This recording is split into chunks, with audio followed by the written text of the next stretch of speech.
Ako, meron pa yan ito. Bagong kasal kami, Brad.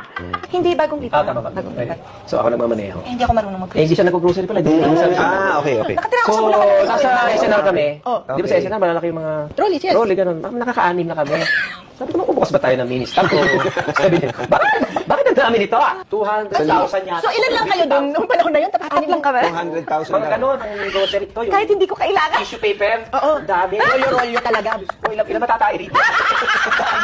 Ang dami. Dalawa lang naman kami. Grabe ka na tumahay. Hindi siya sanay nung pang dalawang linggo. In abundance. Hindi, kasi hindi ako talaga marunong pa. I don't know how to manage the household. I had no idea. Because I've never lived alone. There was always someone Alam to niya yung, take care of alam niya yung tindahan na Agora. Yes. Adora. Basta yun. Yung iba-ibang brand. Yeah. Okay. Nakaipon ako ng gift check. Oh, mga GC. Mga 80K. Sabi ko, Han, samahan mo ako.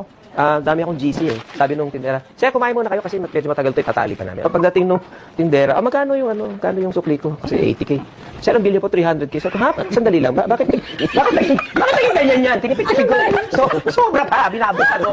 Sabi ko, may mga plato. Sino bumili ng plato? Si Ma'am Abong? Okay lang yun. Bibili ka lang. Mga plato. Kasi isang buong set yung pinili ko. Ilang Christmas may binili? Tahimik kayo sa pag-uwi. Dami kang binili.